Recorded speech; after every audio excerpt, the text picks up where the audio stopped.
All right, guys, welcome to another incredible KASH podcast. We are doing a special show today with the Tinter Battles crew for a backstage access. And we have a little plot twist going on right now. So, T-Town, what's up, buddy? Facebook user, what's up, KASH? I'm not sure who Facebook user is. What you guys gotta do is you guys got to click on allow Facebook to show your name when you first turn on the stream. It should have showed up in your chat box. But anyways, let's get this ball rolling. See where we are here. Let me see if I can bring my guest on.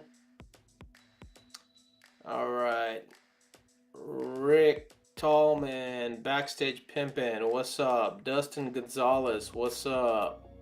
How you guys doing? If I'm getting a Facebook user, it's because I don't have your names, guys. Jeremy Davis, Kyle and Jeremy, laugh my... Okay, I got you. Corey Case, what's up? Okay, I'm using two different screens to kind of say what's going on. Marion, you got your name showing here. Welcome. I know Marion was asking me how to do this last time. So welcome, guys. Let's get our guest on here. One and the only Texas Squeegee.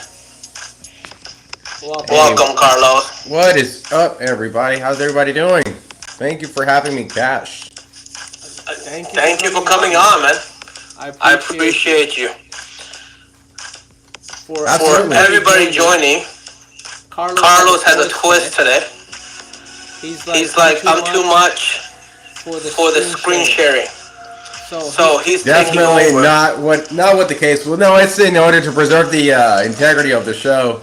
I've seen many times whenever you have like more, 5, 6 people talking all at one time. There is. Are we talking about? There's an echo going on. That's you because you got on speaker. Is there a way to fix that? Or you got a headphone? Yeah. You want to try it? Yeah, give me a sec. Let me All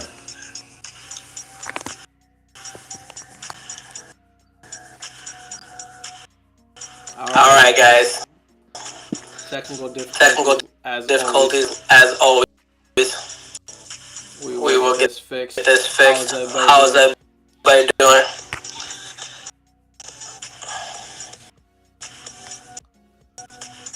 Alright, so we got Chrissy saying you figured it out, mama. Chrissy, she figured it out, but you didn't, because you gotta allow Facebook to show your name. We got KASH, how do I get my name to show?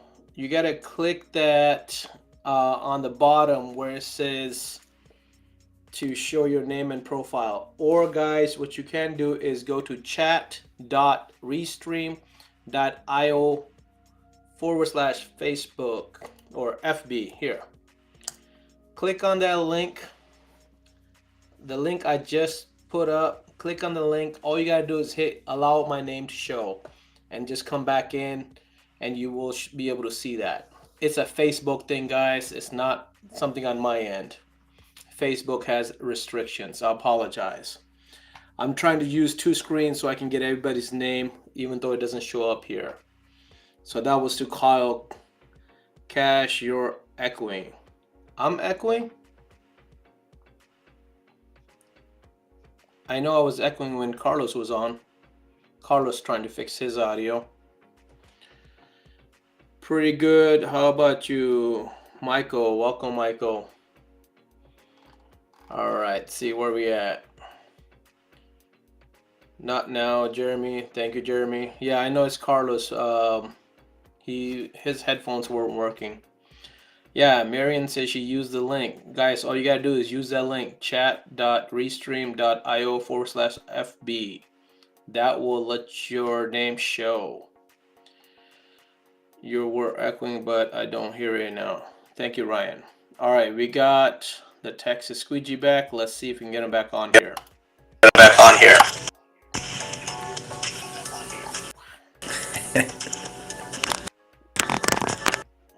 All Is right. there still an echo? Because these AirPods, something's going on with these. It is bad. It is bad. Yeah, these are not even connected. Because you got us on your speaker so we can hear ourselves, basically.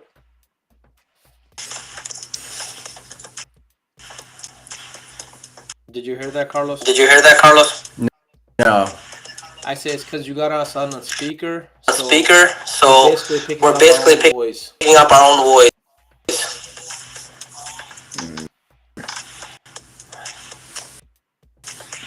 I do not know how to.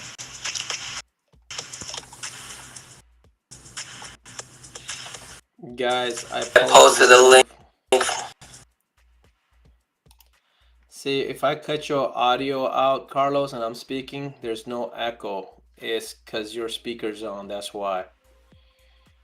Did you want to try using your iPhone instead of using your computer? So, Cash, can you hear me good or no? I can I hear can you. hear you. So,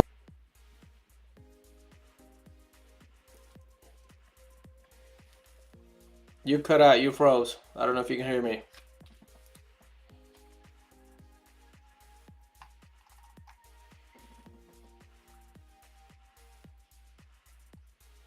His video is glitchy, yeah. Well, the show was supposed to be 5 guests, and Carlos said, hey, listen, a lot of time these shows have a glitch on them. Let me just come on and I'll cover it for everybody. But it seems like he's having his own technical difficulties connecting. So we'll see, unless any of the other guests are on here and they want to tag in the meantime. It's out of my control, guys. I did what I can. And we lost Carlos, and hopefully he'll come back on and we'll go from there.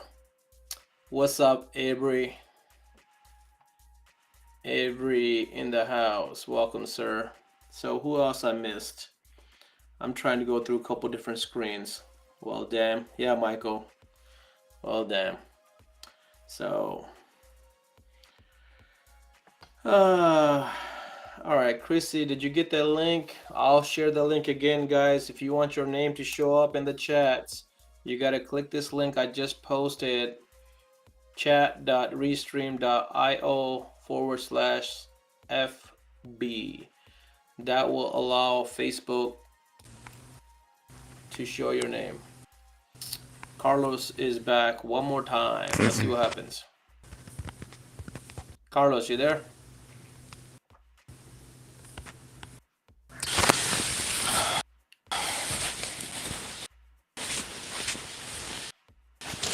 no. Alright, I guess he's still figuring out. I can hear sound. So as soon as he figures out, we'll go from there. How's everybody's week going? The host always gets blamed. You know it, brother. Jason, welcome. I know, right? It's always the host's problem.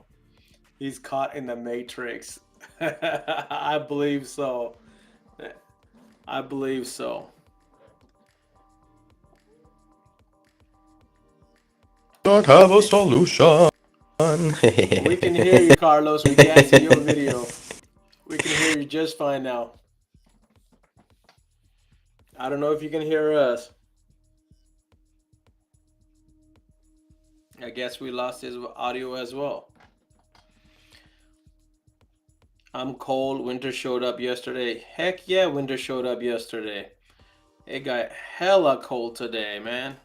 I didn't want to go out shopping yesterday. My wife still made me. Kyle, what's going on, Kyle? Welcome, sir. The champion of Tinter Battle 2023. 1/2. Dude, it's getting cold down here too. I know, right?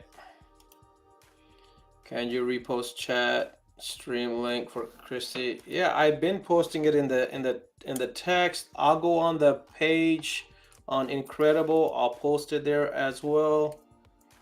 There's the link. I just posted on the Facebook group as well, guys. If you want to go on there, click on that. But I posted in the link right here in the chats. I'll post it again. Tim, welcome, sir. Just been knocking out all this embroidery work. Tent phone not ringing much, but not running any ad or anything. Same here. Still got some tent work coming in. It's not bad. I had to do a pilot today. I got stuck with those damn quarter windows on the front quarter panel. So driver's side went in just fine. Passenger took me 2 tries. I hated the damn thing. But anyways, hopefully we'll get Carlos back on, or maybe one of the other guests is in the chat and they want to come on. They may have a better connection, but in the meantime, guys, I'm guessing I'm entertaining your chats. So talk about whatever you guys want to talk about. Take those windows out, man. That's too much work. Take the windows out. Yes, Kyle, I can see your name now. All right, let me put this overlay over here so you guys can see your own chats as well. Avery, maybe I need you to put up a video, maybe, you know.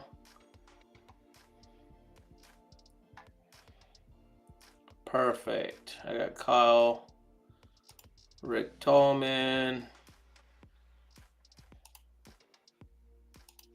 So why do we don't have chats showing up? All right, let me close this here.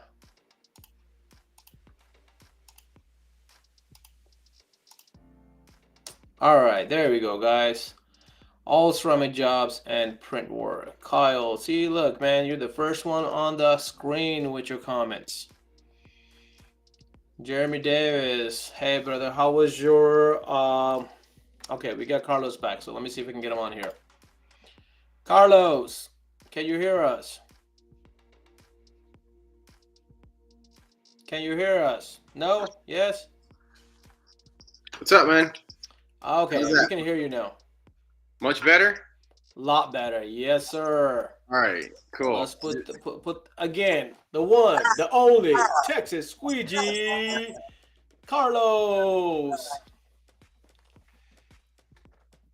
There we go. There we go. Well, thank you for having me. Hopefully now the sound is good. Everything's going to be good. For sure. Sound is great. Awesome. Your audio, not so much, but it's still, I mean, your video, not so much, but it's okay. It works. All right. Thank you for coming on. Well, thank you for inviting me. Where did we leave off? We never started. Well, let's start with the people that don't know you. I mean, I doubt anybody don't know you, but how about a little introduction of who Carlos and how the Texas Squeegee got built up? Well, just a quick little history there. So I own a shop down in Houston, Texas called Texas Tent Masters, and we've been around for not too long. But from there, obviously, then we established Tintertainment, and Tintertainment's up and running. It's doing pretty well now, especially after Tinter Battles. So what can I say, man? Life is good. So when was Tintertainment established? Back in early 2021. 2021? Yeah, it's when the roots of it started to fall into place. And, it's, I would say, back in the early 2021. So how did you come up with Tinter Battles, man? I mean, like, what was the idea behind it? What was the conversation? How did that became a reality or an idea? It was just it was a couple of really just great people coming together, and it was in part it was happening at the same time that Donnie Dixon's story was coming to light. Thanks to his son distributing. So those two sort of things sort of align themselves, where a couple of us, like myself, Dean Mitchell, and David Carley, the Beckers, Eric Vash, and some of the early guys on, we all were all just having this entertainment that we were having fun together. And then at the same time we had Donnie Dixon, who was raising funds to get him through cancer. So those two things aligned themselves, and then we had a competition, and the entertainment aspect of it is was more of my role in that whole experience. Where, but that's where the Tinter Battles came, the origins of that, and ever since then, it's just been a building up of. It was just a different vision for something that didn't exist at the time. All right, so I'm pretty new. This was my first event. First and foremost, I freaking loved it, man. I mean, I'm still excited. I still got the giggles off of it. I'm still soaking in. Appreciate the showmanship. I mean, that show was phenomenal. I don't have any other better word for it, but I loved it from the start to the end. And you know, I'm still new to the industry, so I'm still figuring a lot of things out. But I know there's a lot of other people that's also axing, and then there's also the financial talks about it. Is these shows, are they worth going? Well, are they worth doing? So that's why we want to kind of get the backstage access of that. You forming this show. This is your third show. I believe you. I mean, you guys what sold out 2 weeks before the tickets were or the show was supposed to happen. Like, It was about like 3 weeks or so. Yeah. yeah, it was some extra time ago, right? So like that must be a great feeling for you that you have a show that's sold out 3 weeks prior to the show happening, where people, a lot of them are waiting for, hey, I'll just go buy the damn ticket at the door.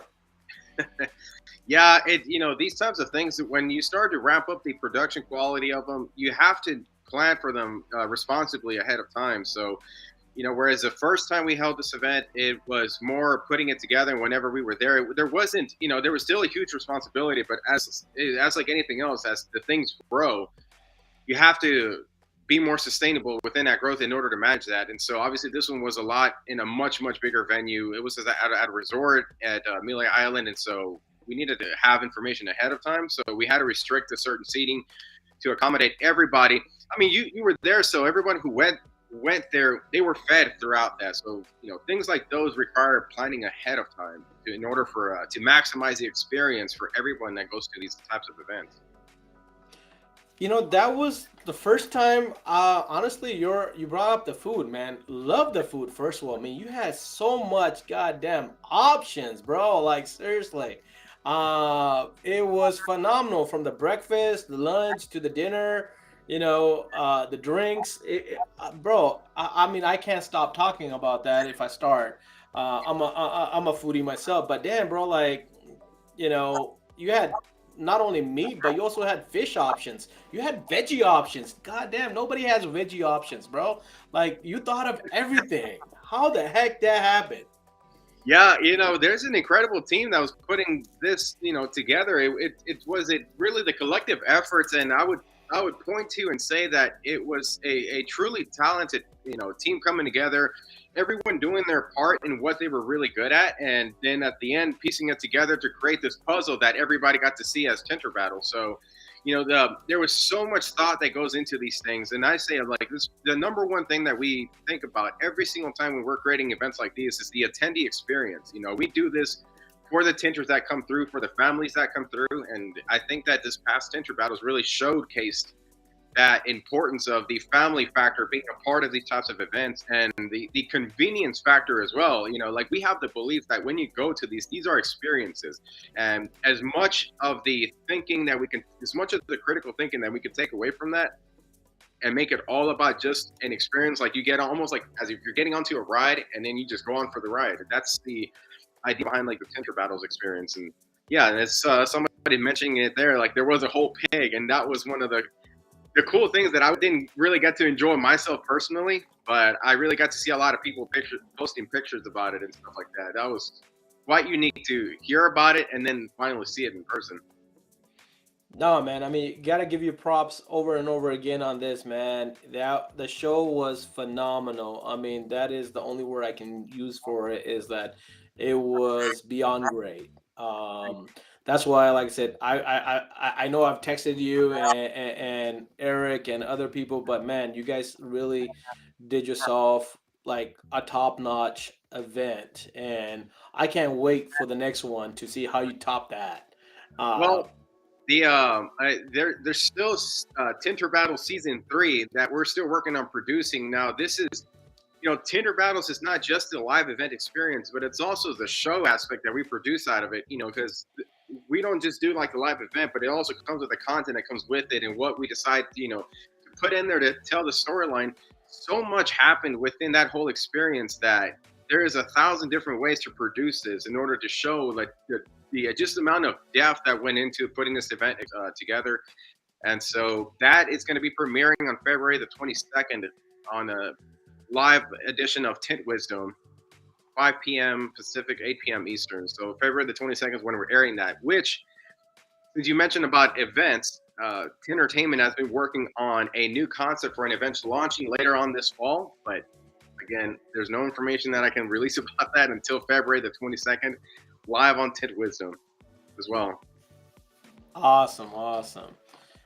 So like the staging, the backing up, all that. How advanced did you guys plan this, man? I mean, like, people realize that it's a 2-day event or 2.5-day event, but I want to know, like, on the back end, like, want to get your side on that, because I know you guys had to plan this way in advance and had to put hours and hours of time into it to kind of, execute it the way you guys did.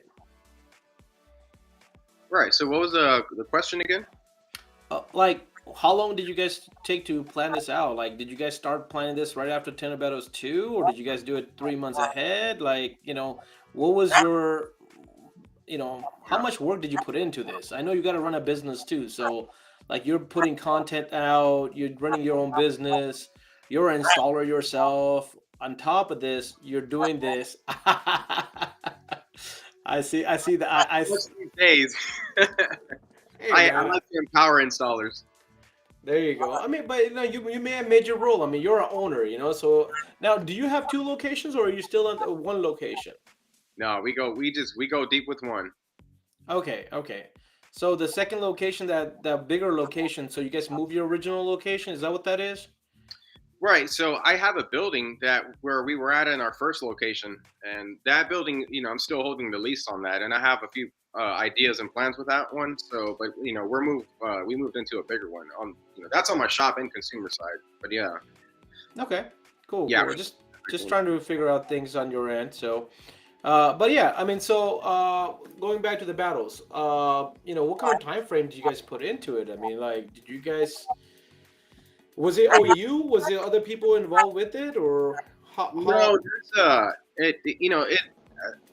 I have a great team. I have a great team around me that I bounce ideas off of.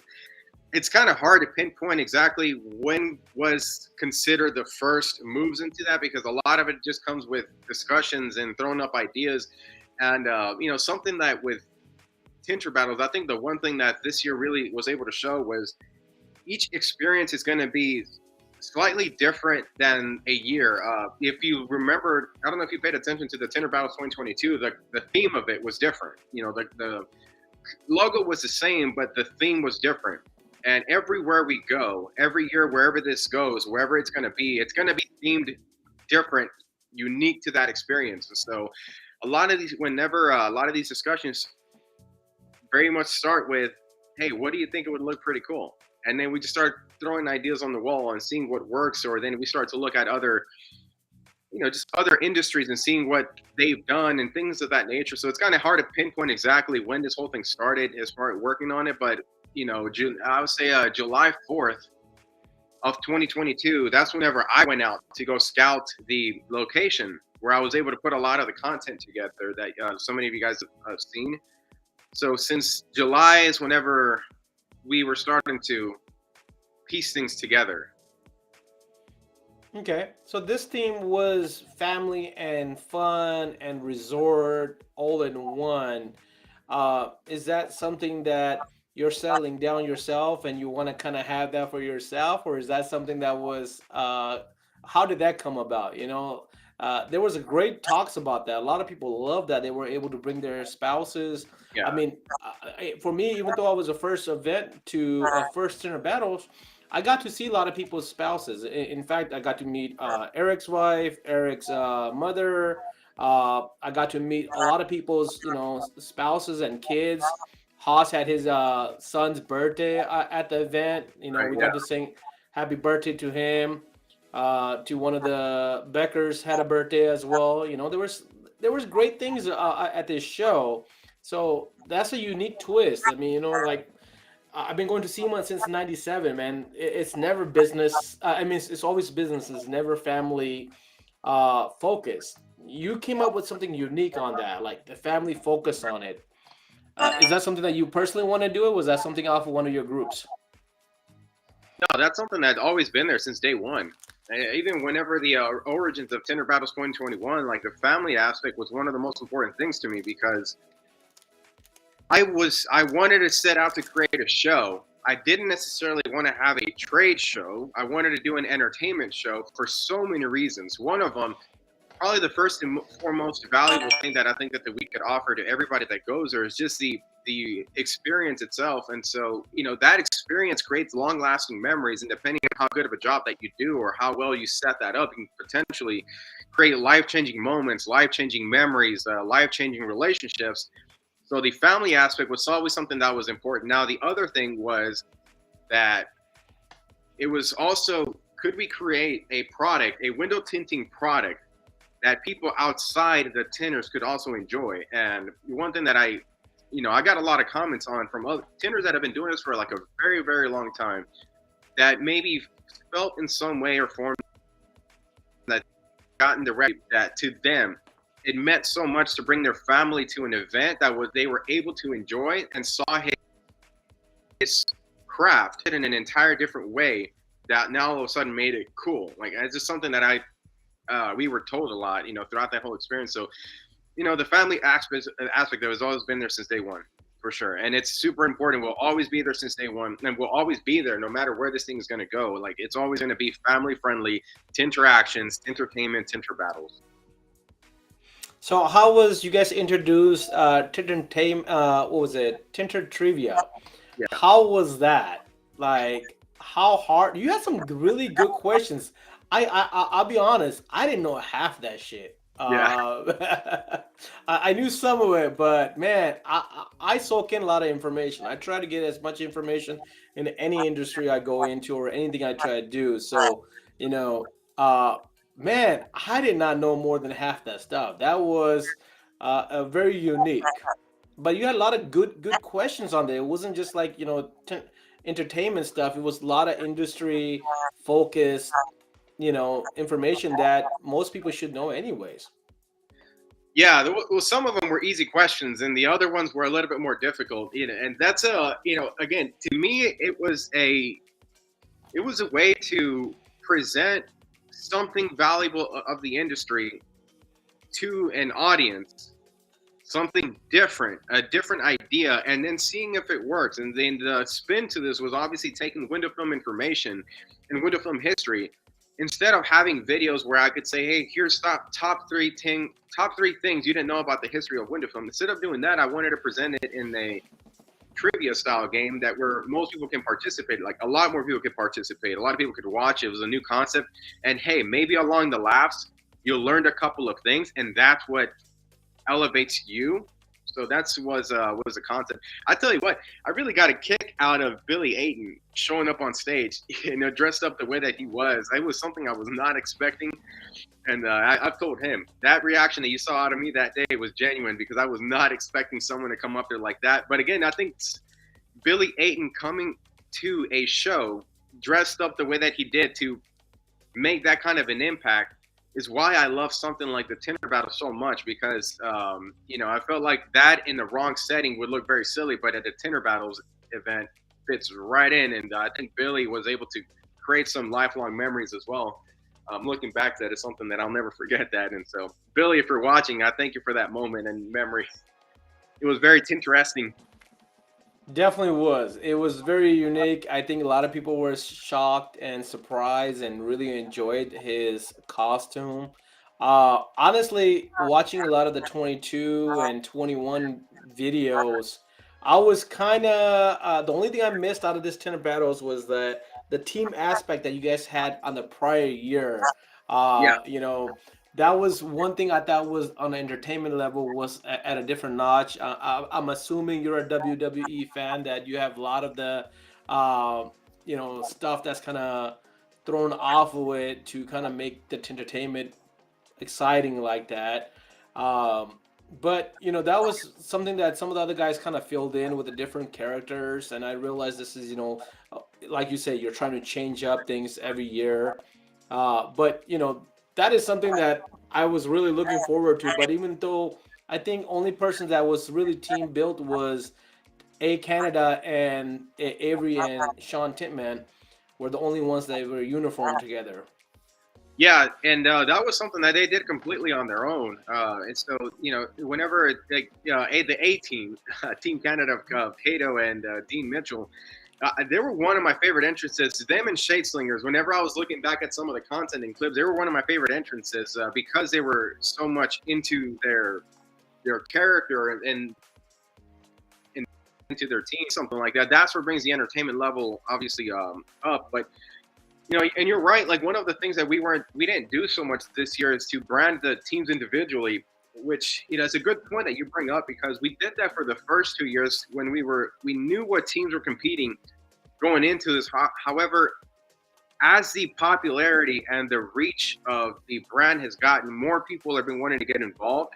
And obviously, though, here's the one thing: like yes, this is entertainment, but the competitions are 100% competitions. And as far as the competitions themselves go, I wanted to set out to create something that not only just tested the individual, but tested broke window tinting skill down into different segments, creating challenges based on those, and then having those become the qualification systems that ultimately determine who the teams were going to be. It's completely merit based, and so that was the one thing that, unfortunately, because you didn't know who was going to be competing, we didn't know who we could needed to make cartoons for. However, again, the teams now take it upon themselves to do that. And some teams that went up there that thought they were going to compete didn't get into the finals, and others who had no idea they were going to compete ended up taking the belt home. So it creates for and anything can happen atmosphere and experience. And I don't think anybody could have ever predicted, Kyle Whalen and Mike Powell somehow taking the title home, before we got into this competition. So, we did, like I said, it was a little bit different. It was a little bit different, but well, you got Kyle on the text saying that they didn't plan it, even to compete, and they won it. I mean, that is just amazing. Is that somebody that came to just have fun, like they said, just drink beer and hang out, and got to. I don't think they even tried to qualify. They got nominated by Randy Humphrey yeah, to compete, and that's amazing. they were the nominee from Team Tintwood's community in the Tinter Trivia. So, that was one of the clauses for the Tinter Trivia was that the finalist teams could select a Tinter team to advance into the championships and compete for the titles. And so, Mike Powell and Kyle Whalen were selected by Randy, who was on the team of Team Tintwiz, and that's how they were able to get in. And see, that was one of the interesting spins to this is that the team that won the trivia obviously made the right, they won because they made the right decisions along this entire challenge. Then they picked the team, and it was that did they make the right decision or not? Well, once they won the world titles, I think Team Tintwiz was they pretty much knocked it out of the park from the trivia all the way to the teams that they selected. I mean, I guess they won for a reason, right? They knew the questions and they picked the right people to win the whole thing. So, Oh, Manny was on that team. Manny from EPD was on that team, and Manny's one of those people that every time I looked over, there wasn't a bead of sweat dropping from this man. Cool, calm, and collected, like he had everything under control. So he held his team down really, really strongly, along with Cody Becker on being on that team as well. well, Manny is so knowledgeable, man. I mean, this guy is phenomenal. He's an I mean, I don't know. He's a book on tint information himself. I know Billy is been in the industry, knows a lot, but damn, Manny knows a lot of detailed stuff from what I've got to meet him and speak to him. as well as from a lot of other people that were saying the same things. Like, hey man, if you talk to Manny, you're talking to a book that can literally give you all the details you want. Yeah. Um, I know they got really close. I think they won by 1 or 2 questions at the end of it, but they came from being behind to win it. That was freaking amazing. And then they obviously picked the right team to win the whole thing. So Right. Yeah. definitely agree on that. Right. Yeah. Yeah. Like this year, the one thing that I think shed a lot of light is to present the competitions like a sport, because I do definitely think that there is a sport to this that is currently not being presented as. And the sport of window tinting competition, I think that we saw this, the closest vision to that was this past Tinter Battles 2023. From the way that the teams are presented, they're not just presented as competitor A, competitor number so and so. They're presented as a themed, well thought out. It's about the Tinters. They're the stars at the end of the day, and the more that we could elevate them in their careers and their contributions to this, the more we make them the interesting star in the show, then the more compelling those storylines will be. The more meaningful it'll be whenever there's more context. For example, like something that I've been able to experience, and like one of my favorite roles about being an announcer or a commentator is that I am there for all these moments, and I've been able to witness some of those things in like Mike Powell and Kyle Whalen winning. How much it meant to Mike, how much it meant to Kyle, and then seeing the team like blow up. I've never, when Jimmy Nance and Chuck Cochran won their previous year before, the content is out there. There was this eruption of celebration and just love, people hugging and shaking hands. And then, this year we had Mike Powell and Kyle Whalen, and it's like Audubon everybody, not just them, but everybody just came unglued, and there was this massive celebration. And those are the kinds of moments that when you're next to that, you see how much it means to them, how special it is. And like that to me is the spotlight. It's moments like those. It's not a certain character. It's not me on the mic. It's not me announcing or the flashing lights. It's moments like those, the genuine human relationships that people will be talking about for years to come because of something of that moment. You're like, those are I love those moments, man. Like I live for those things, and that's why I love doing content as well, because you can capture that and retell that story over and over again. You can relive it, and it's so meaningful, that it means to somebody else, or that it means to other people. So you didn't compete at all this year. Is that something? Are you taking the hosting role more seriously, and uh, that is consuming a lot of your time than trying to compete? I know you competed in the previous year. Is the Texas Squeegee just gonna stick to being the host, or are we gonna see something for the next year as a competitor? I would say never. The first thing, but I was a competitor when I felt the show needed the Texas Squeegee to be a competitor. Last year was when I was dabbling a little bit into emceeing before I even knew that was a thing. And, coming into this year, I took on a role as being like a commentator / announcer. And I love this part more. As a competitor, I was a heel. And in wrestling terms, that means you were the bad guy. So I was always the one that I was, and, like I said, it did what it needed to do at the time. But this role is more about being supportive to everybody. I don't play partials because I truly love the sport of window tinting, and I love the art of window tinting. And I'm not really into it to be the best. I care more about breaking down somebody's like ability to do things, describing it so that someone who doesn't know can learn something. And then number two, showcasing the competitiveness, the world class skill level of these professionals. I mean, if I could just help to make that interesting and elevate everybody, that's where I get more of my fulfillment. It's not the trash talking's fun, but there's way more fulfillment in elevating an entire roster of competitors, elevating careers, elevating contributions, like people's. I mean, they're coming up to compete, and we're talking. Some of the people have 20, 25 years, of experience. That's where you get to see when you see in competition. To me, it's more important for me to highlight that than to try to be the guy that is trying to fight with everybody, you know? So you got Kyle in here in the comments, and he threw a couple things up there. I just want to kind of catch up on there. He's got, I think, for 23 winners, should be able to nominate a team to automatically be in next year. Just a idea out there by the current champions. And then the second thing he wants to let you know is that if there's a car on the next for the 24 that nobody wants, he and Mike Powell will take that car, and they want to earn the belt for 2 years back to back. I love the confidence. I would tell you this. I love that confidence between both of the world champions, and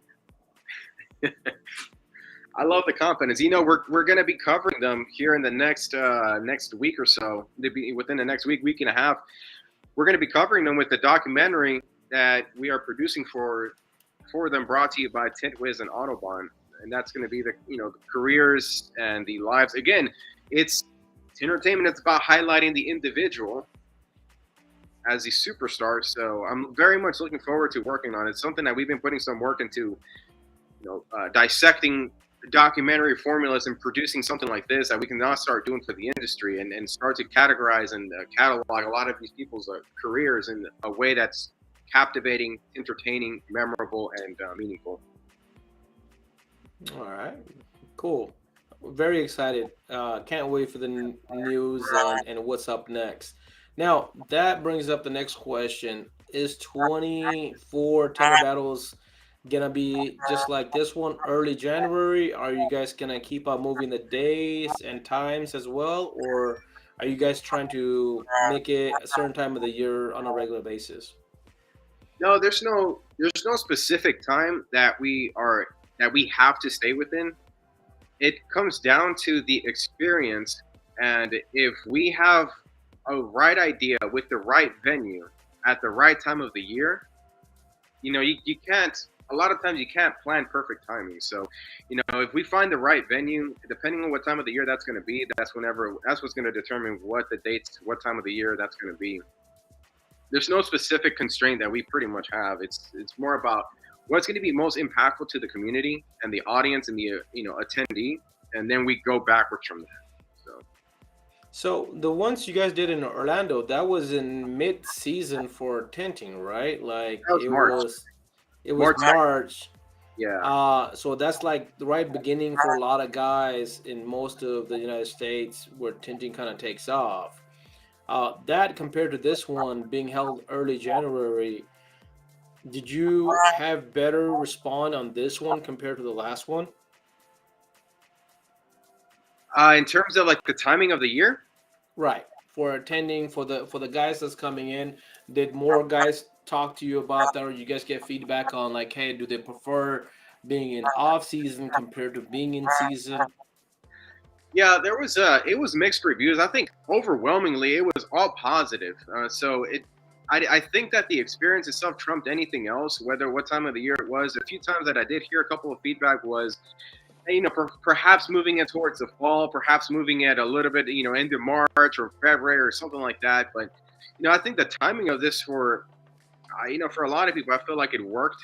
It worked pretty well if you plan for it in advance. And,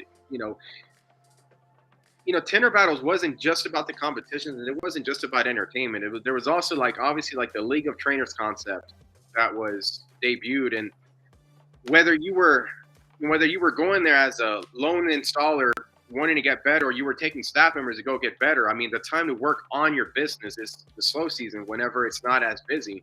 So I think the timing of that, the educational factor fell into the right place, it being early January, which is the slow season for a lot of people, in order to give them the preparation and the ability to take what they learned and the relationship that they came back with, to whatever they learned, put it into their company right before busy season, because it's hard to change a tire when you're on the highway, if that makes sense. Oh, I totally understand. I'm a tire guy, so I know.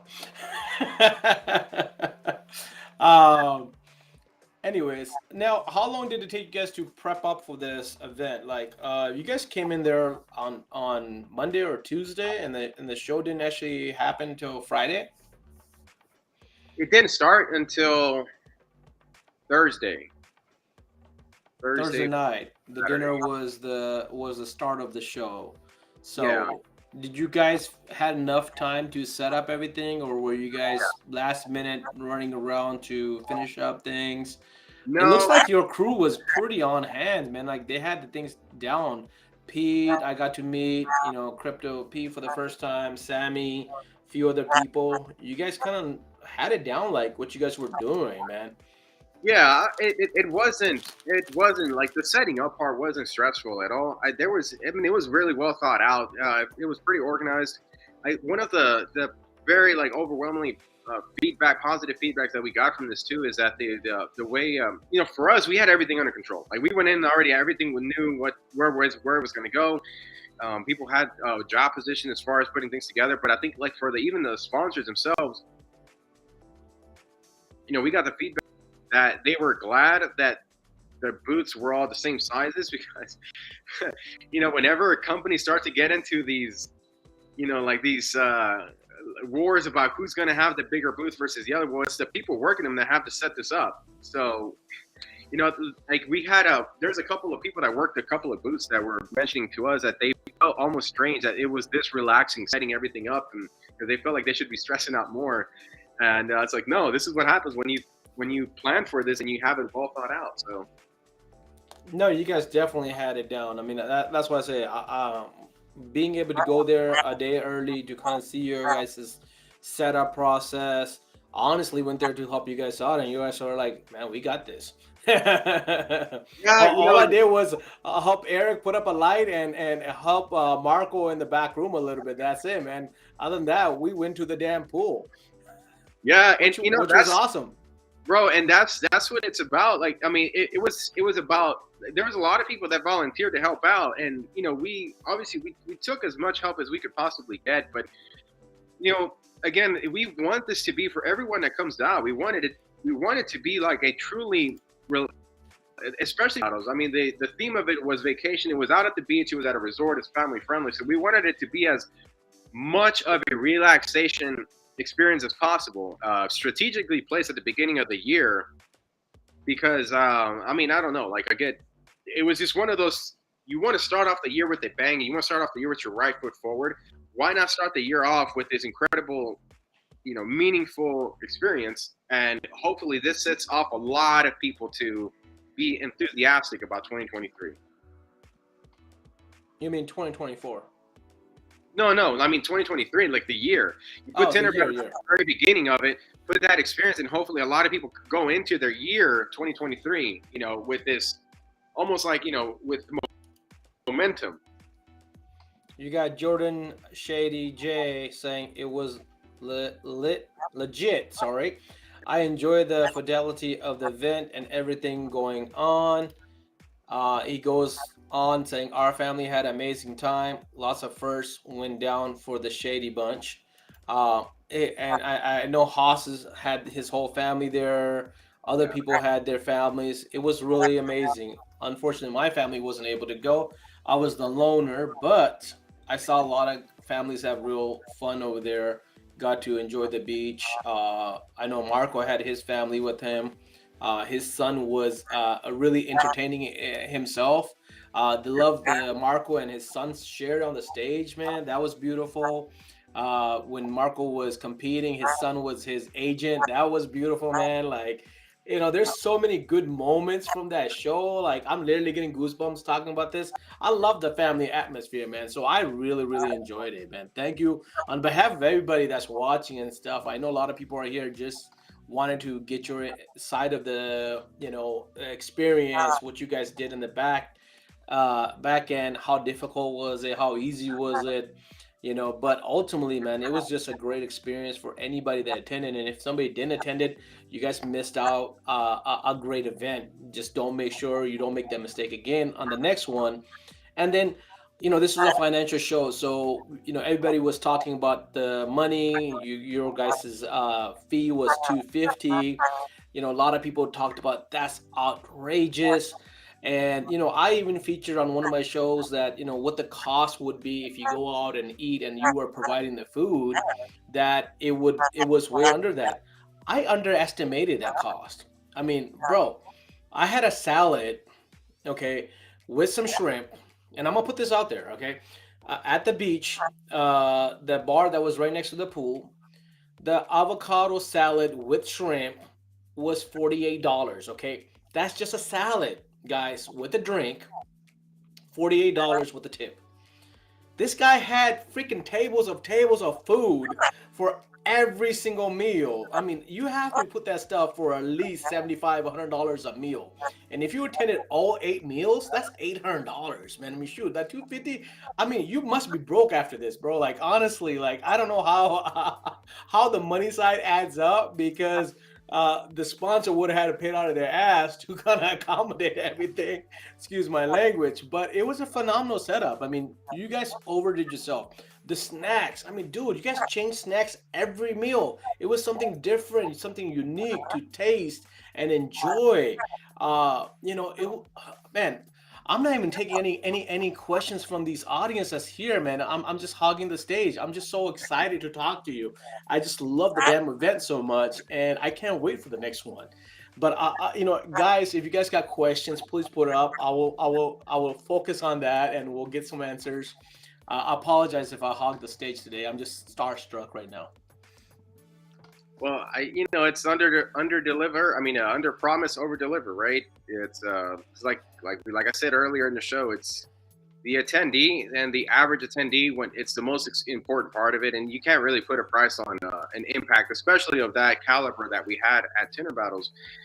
You know, I've seen I've seen kids that were there since Tinter Battles 2021, still coming back, having fun, but the cool thing for me to see is when you see Haas's kids making friends with the Becker's kids, and you just never know where that's going to go. When you see Marco's kids mingling with other people's kids, I mean, you're really truly influencing generations that are coming up after we all grow much much older. So when you see stuff like that, when I see things like people getting in tears with hugging each other, I mean, like, I still vividly remember Patrick Lapman's reaction to Mike Powell winning was so over the top, and I those are the kinds of things. Like, I mean, there's so many of these stories. Like, you have another with El Magic.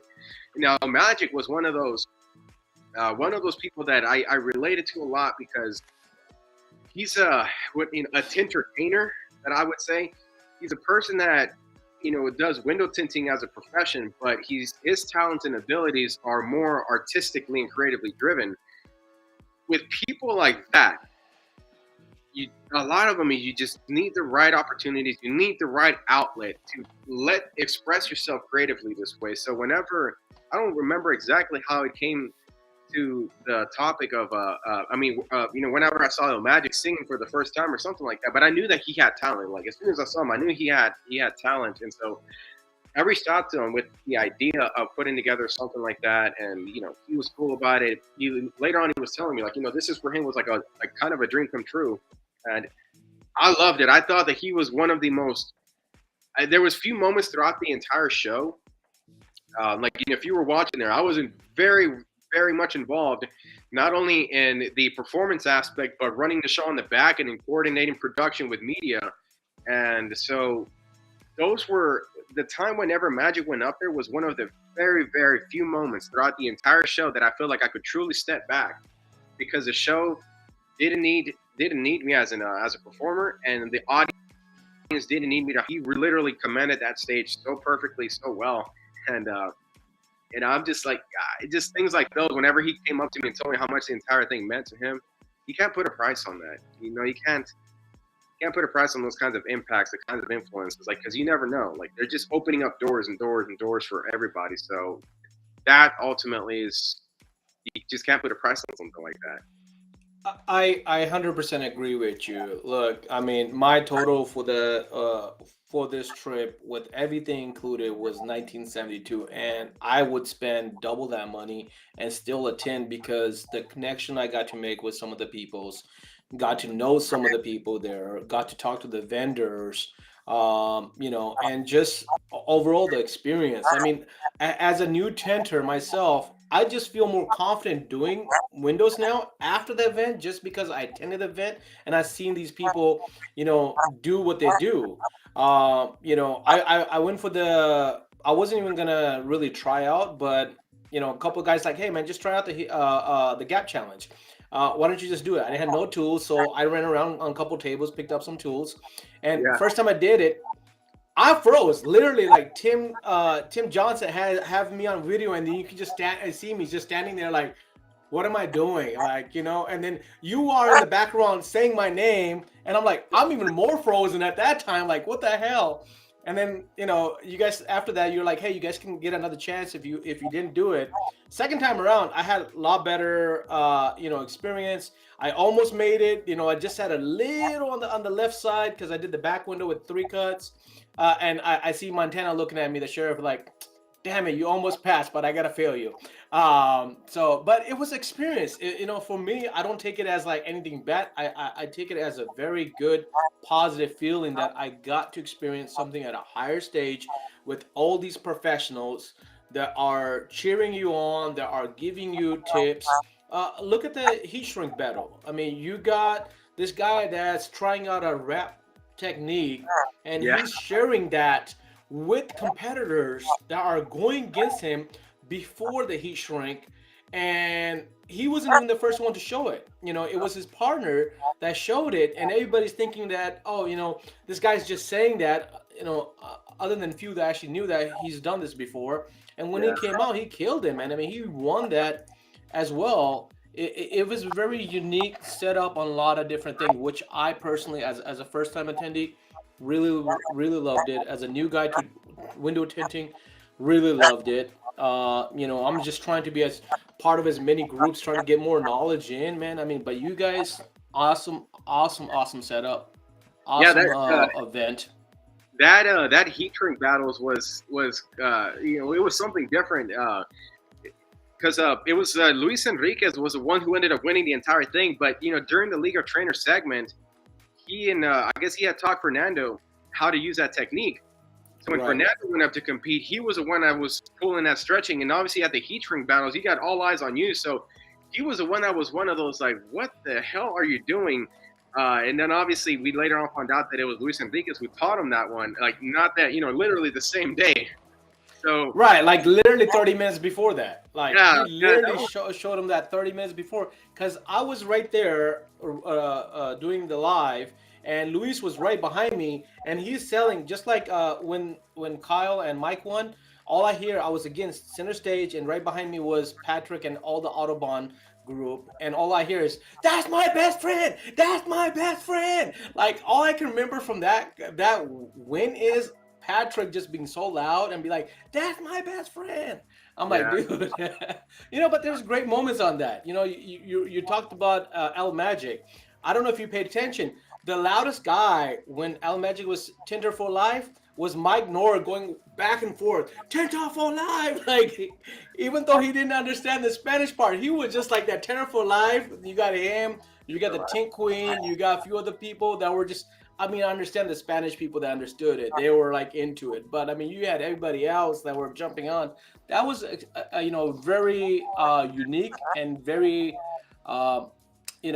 exciting. It was just fun to be part of something like that. Yeah. You got Jordan on here. He's talking about so many memories that he got to make for the first time. He brought his grandmother out there with his family. So there was something very unique to bring your grandma out there, man. I mean, that was phenomenal. Yeah, like when I get to see a lot of the clips that when we go through a lot of the content that we captured, like man, there's just so many smiles and just so much. It sounds cliche, but there was just so much love and positivity in the air, with everything, and so yeah, it was pretty cool. But like with the heat shrink battles, I had like obviously like we went into it with a team of media, and I had about 7 members in the media team. A few of them that have never been to a window tinting event where they filmed stuff, but they never filmed anything like this. And that was one of the things that they specifically mentioned is Luis showing them this technique before he's going to compete with them, saying like, that's really cool that this type of event has that kind of vibe, the type of vibe where we're all here to help each other out, even right before we're going to go compete against each other. And I truly say, like, whenever you announce the like the winners get announced at the end, I'm sure there's people that wish they could have placed a little higher or maybe thought that they could have won. But I mean, overall, when you take a look at the content, it was just this celebration no matter who was up there on the stage. In fact, whenever some of the lives, when you go back to some of those lives, whenever I announced the second place winners, which was Team Old School, you knew that the Autobahn people blew up because they knew at that point that Team Autobahn got first. Team Old School was applauding them even though I just announced them. And that's the kind of like world-class sportsmanship that I don't know what or why, but for some reason at these types of events, it's just there. Like people just sharing so many great memories and techniques and just knowledge and elevating each other. And so, Well, yeah, when you had Jimmy and Chuck announced as, the final three, everybody's thought was like, did they win it again for the second time in a row? I mean, because you literally said no Pacific order. And the first team that you brought up was Jimmy and Chuck. And it's like, whoa, what is going on here? Did they just kill it 2 years in a row? I know that was in my mind. I know a lot of people right behind me were talking about the exact same thing, is that, hey, they might have just won it twice in a row. And then when you said Old School, and then you brought the team Autobahn, when the team Old School came on, everybody was like, "Oh man, these guys brought this new technique. yeah, They might have got it." And I guarantee you, most people didn't think that Kyle and Mike won it because they were just chill. They were chill to the fact, but then they got started getting excited when it got to the thing. But they were just chill about it. Like they were just there to just kick it and tint. I mean, literally, that's what their statement was, that we're just here to kick it, drink some beer, have fun, and since we're in the competition, we'll tint it. If you go back on my life, I actually put them as one of the top two when Kyle's wife was asking about it. What do you think they did? I'm like, them and Old School, I had them as one of the two winners. Now, honestly, I didn't have Mike and Chuck as the winners. I mean, Jimmy and Chuck as the winners. I thought that in third place or the top three would have been either Team Canada or Avery and Sean Titman, because they had the difficult cars, and I was kind of rooting for the underdog to kind of come up, like, hey, we had the difficult car, we're gonna do it. And they had a great team. So me, I wasn't looking at the teamwork. I was looking at the teamwork. Like the teamwork, Kyle and Mike had the best teamwork because they were just like they're at the shop and they're just chilling, talking. They're rooting on with the people and they're tinting. Same thing with Old School. They had a great communication. They were just going at it and just knocking it out. I know Jordan was just making sure that he finished this year, and he wanted to finish early, and he just wanted to do it right. Jordan was excited, so I was kind of hoping, because I've been following Jordan for a while. I was kind of hoping that he would come up, but my thought was I was looking at the teamworks. Randy Humphrey at WFR did great, but him and Dave Dillinger didn't seem like they were right on the same page. It could have been because Randy's knee was hurting because he's had knee issues. I know that was bothering him, but I was looking at what the team communication was. How were they handling the car? I know Avery had one little speck in his window, and he's like, "Hey, man, we got 8 minutes left. Do we redo it?" And I'm going commentating, and I'm like, "Dude, don't pull up Shady's shit," because Shady said last time he didn't finish and he regrets that the most. I'm like, just turn it in, take the little hit, and it'd be fine. And then Sean G. Tenman said the same thing. But, I'm sorry if I made them lose, but I just wanted to make sure that they won and everybody competed and finished what they did. yeah. There was a lot of teams that stood out. Like in commentating all of them, it stood out for different reasons. Mike Powell and Kyle Whalen stood out because they had, I'd probably say like there were so many. I can't even say this. I was going to say they definitely had a loud support team, but they weren't the only ones. Like you had other people that were pretty vocal in who they were supporting. But Shade Slingers was one of my favorite teams that were up there to see and commentate on because they had the Charger in that corner. Right. But what was cool to see is that they had their own like support group in that corner there with them. And I remember specifically, like I was laughing this one time because when I looked over to that corner, you see how I don't know what the relation was, but you see Sean getting patted down with a towel, and I'm laughing because That's his wife. A fighter, in between a round with his team and his cut man, like doing the thing right before he's going to go back into the war. And speaking of Sean, there was something that he did that was really, really, really cool to see. And he was in the middle of the competition. Now, Dodge Chargers are known for having peanuts on the back window because of those defrosters. And somebody had asked him the question about how he preps it. And so he stopped in the middle of a competition to show them how to prep it and, utilizing the steel wool and why you get the peanuts in the first place. And then he went back in the competition. And somebody was like, wait, are you really teaching us in the middle of competition? Shut up. And so that was really cool to see. Team Canada was cool. I said, Dean Mitchell utilizing the air peel. That was something that stood out to me about him.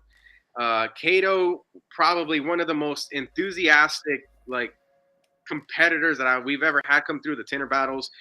Jordan on the other side, it was cool to see Jordan because Jordan didn't complete his car in the first time he competed in Tinter Battles 2022, and he was part of the Next One's Up team. And then he comes over, joins the team of Trick Tint with Eric Moore. And I knew for him, the thing that he wanted to just finishing is just to go through that finish line.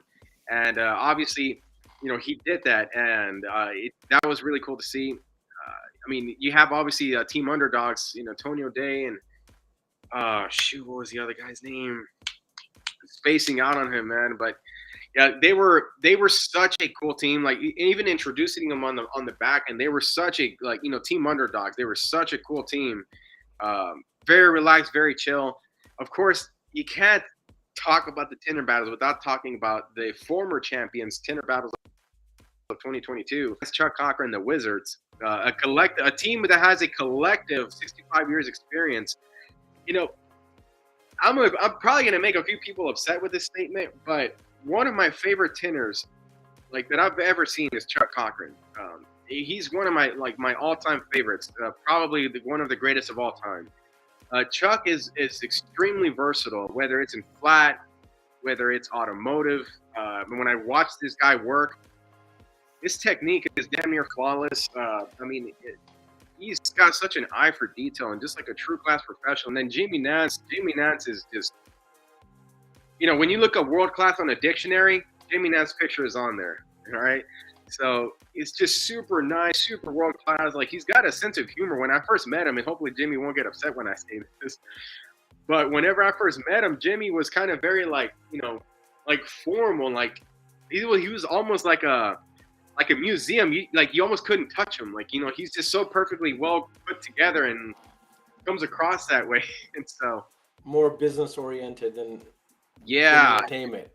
But he's got a sense of humor, and I tell you, between the second and third place was a very, very close call between Old School and the Wizards. Was a very, very close call between the two. And I had a talk with Chuck afterwards, and just thank them for their championship reign. They carried themselves with just class, man. Just really such a great example of leadership in the window tinting industry. Yeah, and since you bring that up, the way they were tinting, man, they were just laid back. And it was so relaxed. I didn't even focus on them that much, honestly speaking, because I was just going where the crowd was kind of more looking at, the underdogs, the new guys. And, they were just chillaxed, just doing their thing. And when their window got tested, or when you guys did the scoring, they had a lot of little things, which I guess were minimum points. Yeah, and everybody thought, damn, dude, they're out, And when you announced them, that was like, whoa, what the hell just happened? You know, so that's where a lot of people talked about, like, hey, you know, you got to focus on those bigger points that's going to affect you compared to a lot of the little stuff Yeah, that is maybe a 1 point or 2 point or 3 point compared to where something that's going to be a 15, 20 point or more. That was a great example on their vehicle on my understanding and me looking at it. The other thing that I saw what Chuck did was, you know, Tinter for Battle, man. He did that full fly out course that he offered, right. and he gave that up for Tenor for Battles. That was $3,000 package, man. I mean, that was phenomenal on his behalf. You know, I love when people are doing for Tenor for Cause. I mean, one of my reasons for doing this show is Tenor for Cause is kind of pushed me with other stuff to do this to kind of help out people. And man, I was kind of moved on that as well. Yeah, and they seem to have they definitely had a very successful time over at Tinter Battles as well. From the conversations that I had with Dean, so Dean seems to be pretty happy with their involvement there as well. And speaking when you were saying earlier about the judging, we're very open. Like especially me, I'm very open to taking any kind of feedback or in terms of like how to make it better. But the judging was one of those like we had a really robust system going into it, but coming out of this on this end of it now, like next year we're tightening up a lot of the votes, but there's going to be a full breakdown, like in full total transparency. The judging system to me is one of the most important things about the competition of these, of the event. So, judging next year is going to get a little bit tweaked. And so when like I said, we had a criteria and everything like that. Everything was broken down, but next year it's going to be, like spot on. I think it's going to be the actual like formula for running forward with window 10 competitions. Well, I mean, you got to make mistakes to improve, right? There's always got to be room for improvements. Yeah, and it wasn't anything drastic that would have changed the results. It was more about just the documenting. Like I love when it comes to documenting these kinds of things. I love it down to the smallest detail. So it's now running through a system like this to now be able to spot where the opportunities are to clean up and create a much more like this tight system. So we got Ryan on the screen saying, "What were the issues that caused the disqualifications?" I guess that was both on the heat shrink was when they were creasing it or not shrunk, right? Yeah, so when it came to the heat shrink battles, if you laid your film down and you creased it along the way, and you burned it, and it was within the installable area, that counts as a disqualification, and the battle is over. The battle round is over for that particular competitor. So the most of the issues were sometimes we're in the preparation when people just grab the film, manhandle it, and throw it on the back window, and then next thing you know, like there's a crease. Pete Espinoza was one of the competitors when he went up against Sam. He laid his film down, he hard carded it, and it threw a crease on it, and that was what got him disqualified. Right. So, that was another thing, maybe a suggestion, not more of a question, was a lot of people were talking about on the heat shrunk. Their thought was that they had to hard card it to become, you know, to be completed, where a lot of people were just shrinking it and they were calling it. So, I There was think there needs to be a little bit more transparency on what the rules are, especially when you had, I think you had 50 people that were supposed to go, that were in the roundup to yeah, go and do the heat shrink. that's something that next year there'll be a slight tweak to that structure. I really would love to have is everyone that wanted to compete. I would love to have everyone to be able to compete, but we can't have a 3-day heat shrink battle, and otherwise we'll be there till 2024. So next year, there's a lot of these things have already been discussed, and we already have the solutions for these. So, but yeah, this is the heat shrink battles is one of them. We already have a solution for how we're going to do this in the coming year, and the terminology was one that wasn't very specific because the terminology was that the film had to be flattened. Didn't necessarily mean hard carded, but if you were using like a wrap glove and you left like a little pocket here and there, like that's excusable.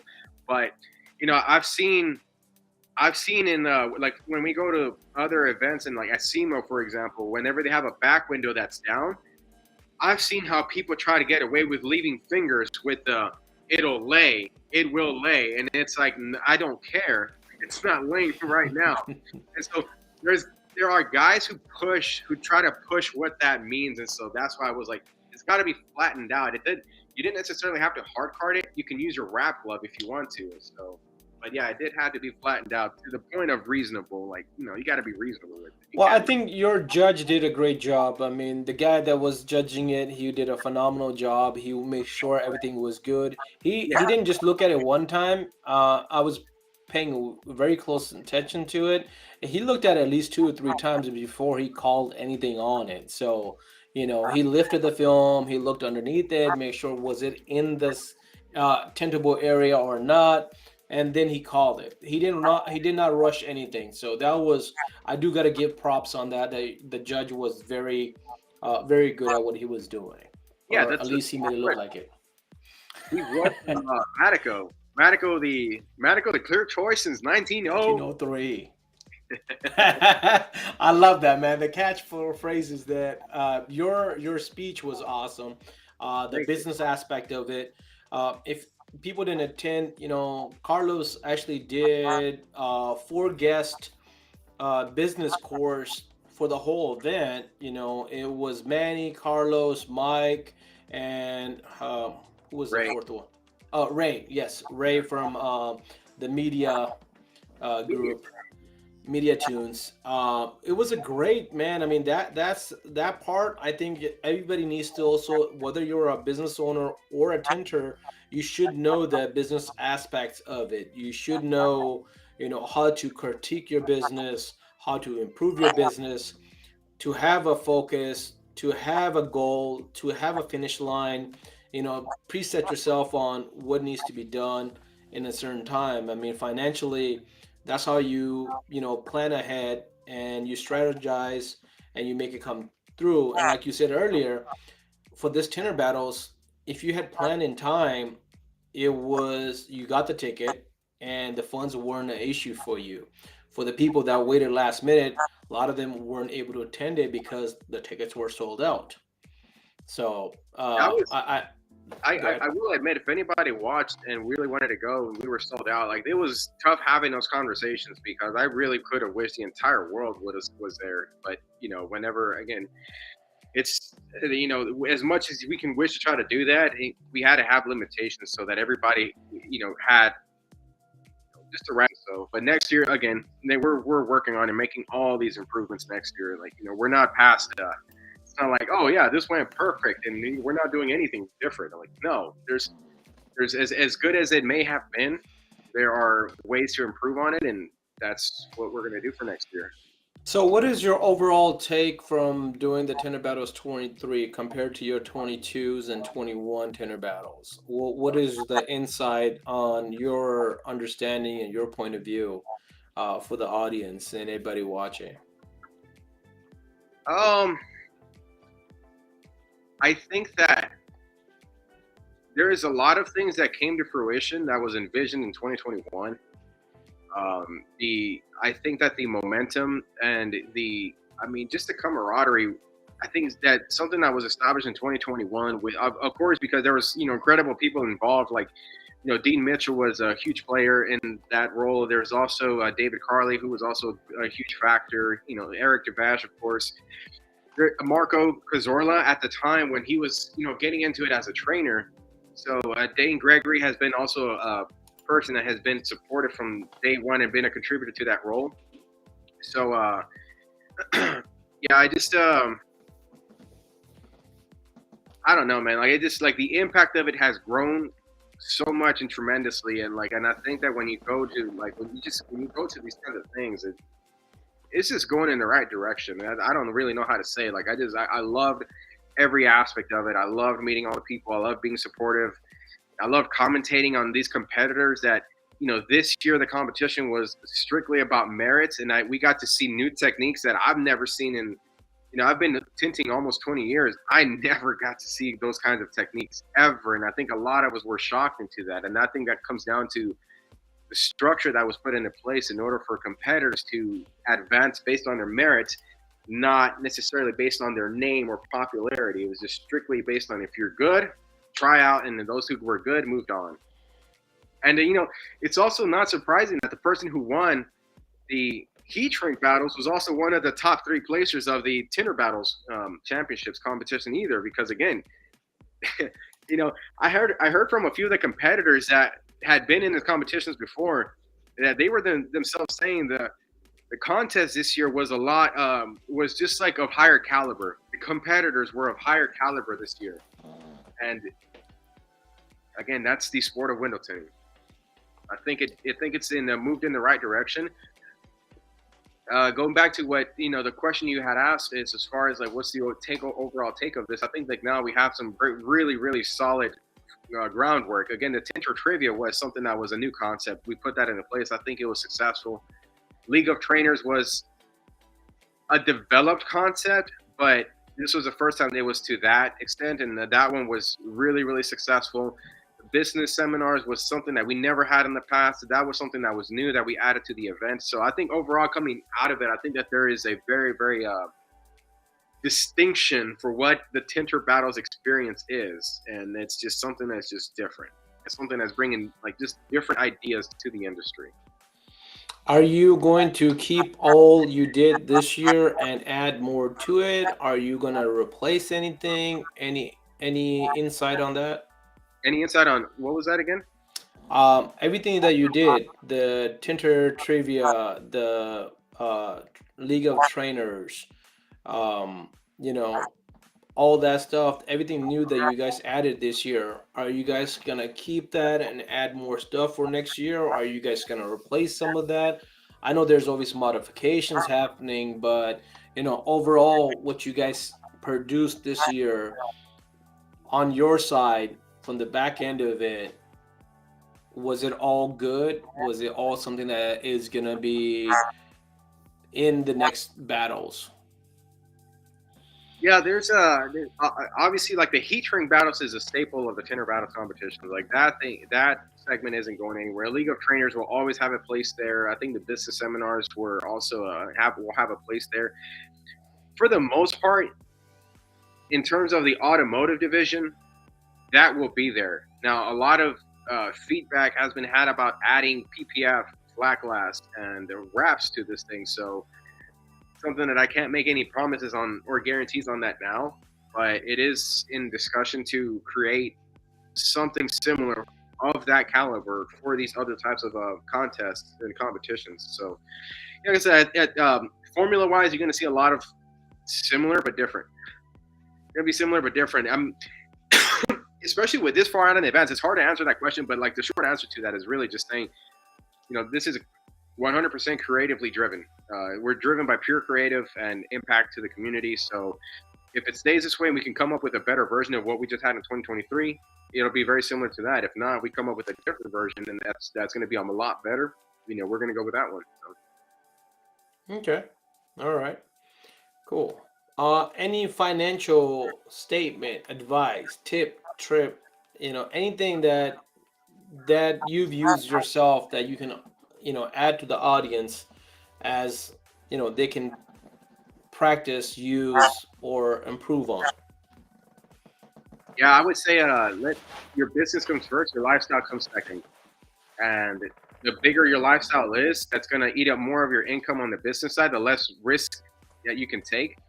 And the less risks you can take, the less return you're going to end up having long-term financially. So it's, to me, I guess something that to me speaks something was I've had people in my family that had a business because they wanted a certain lifestyle, and the moment that they could stretch themselves to that lifestyle, they had the lifestyle.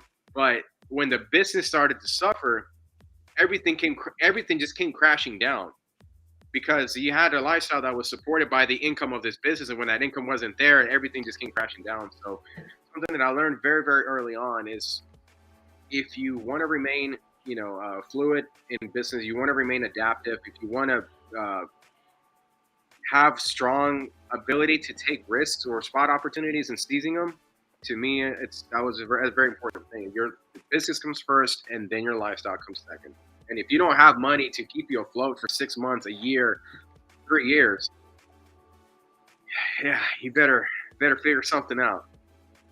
I totally agree with you. I think you are 100% right on the money, and that's why you're at the level that you are, is because of putting those practices in line. That also reminds me, the well, I guess I don't know what you call it. Your brother was there, right? I didn't realize that was your brother. Yeah, so I actually had all my brothers there, which they usually don't come out to these kinds of things. Whenever I was first doing them on for a while, they just didn't really take it that serious, but they kind of came out like last minute for this one. And but the one that you're probably talking about is the one that was acting with me as Riley Oldman in the welcome ceremony, and then he was reporting squeegee throughout the show. So he was there. He's actually he's a graduate of film in University of Texas, and so he has a passion for like the entertainment, but his style of entertainment is more movies. My style of entertainment is more live events. So, but I think the two work well together. It was a lot of Okay. fun, that kind of thing. I didn't realize you had more than one brother out there, man. I mean, I missed that. I did see him, and I didn't realize. I thought maybe you had him for the Spanish channel as a commentator, or something. I know you guys did the staging for a little bit, but I was just going through this weekend. He popped up, and he's like, he had the same last name. I'm like, wait a minute, that's Carlos' brother. So when I looked up, it says it was your brother. So you had more than one brother there. Yeah, there was a few. There's a few of them that were there. So how many brothers are you, if you don't mind me asking? It's well, I've got 3 besides myself, so 4 with So myself. all Right? three of them were there. Huh? Yeah, All yeah. awesome. Yeah, all three of them were there. But the one, it really meant a lot to me to just to have my younger brother who was really, he's got a passion for like in just like acting and cinema. But I think that this was able to finally because he's a tinner. He was actually the first tinner I ever hired when I first started my company. Like it was him, and I was the one who taught him how to do window tint. And so he's been involved, like he's been around, but then he took a different route with his career path. He was pursuing more of acting career in movies, and I think him seeing how his role like really affected a lot of people in a positive way. I think got him to open up and see that, hey, there is something with this. Like in window tinting, you would have never thought like an acting career or something like that at a window tinting industry. It's weird when you describe it, but somehow it exists. So Awesome, awesome.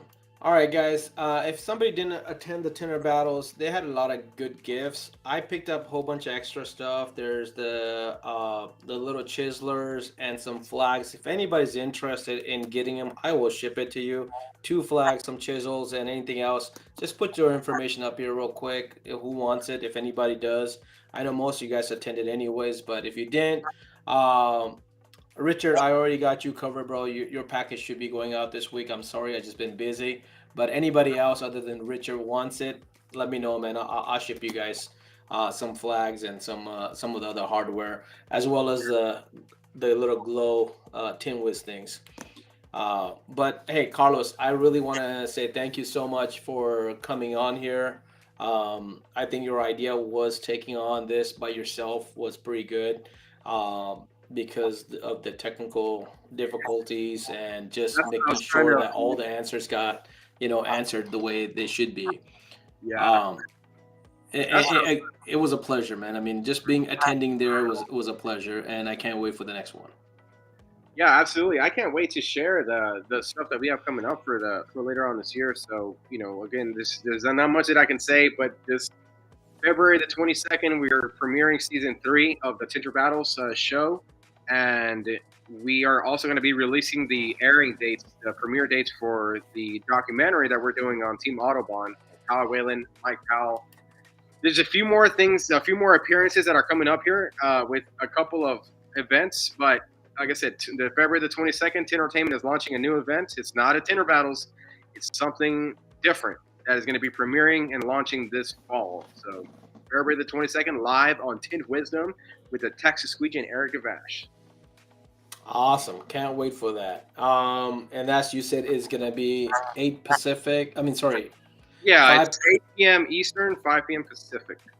Okay, cool, cool, cool. February. Anything else you want to add?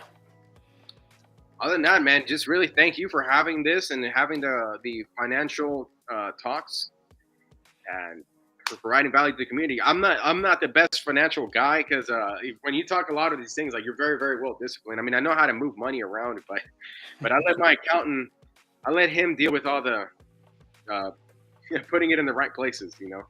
Well, I mean, that's a smart move on your end. I mean, you have somebody that's dedicated for that. I mean, not everybody can do it themselves, and the whole point of this program is to help anybody that wants to get help on those aspects. I'm not saying I'll become your accountant. Actually, I am gonna throw this out there. I will take on few people hands-on one-on-one training, and I'll even put up $1,000 that I can improve your scores by 100. And this is no gimmick.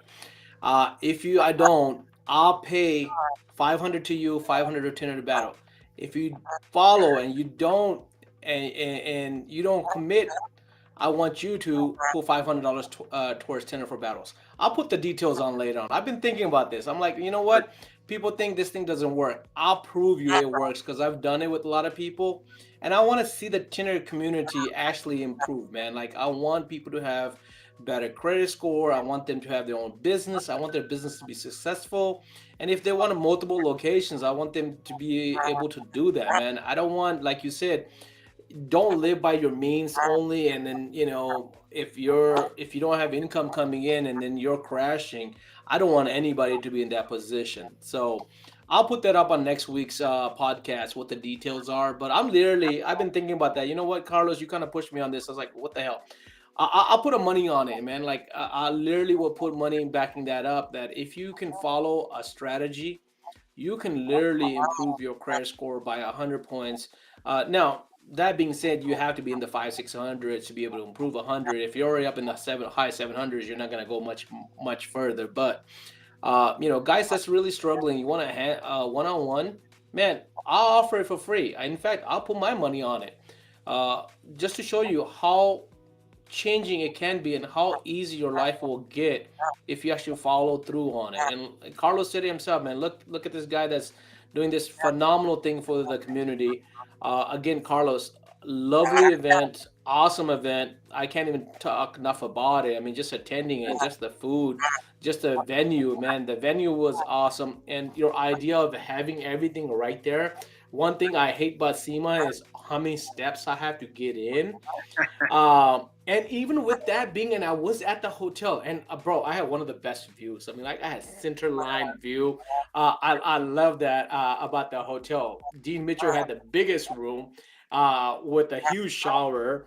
But it was awesome. I can literally hear the Autobahn guys after the bar had Oh closed. yeah. I opened my window and I can hear the whole conversation right in my room if I open my door up, because they were right, like, I was on the fourth floor. It was awesome. I mean, the whole thing was just great, and I can't wait for the next one. If anybody did not attend it, do not miss the next one. This guy has a great mind, great concept, and apparently a phenomenal team that backs him up, that helps him out. Seen that firsthand, and I wish I can contribute more towards it. I love being part of anything that's going to be positive. My whole goal, moving forward, is just look at the positivity.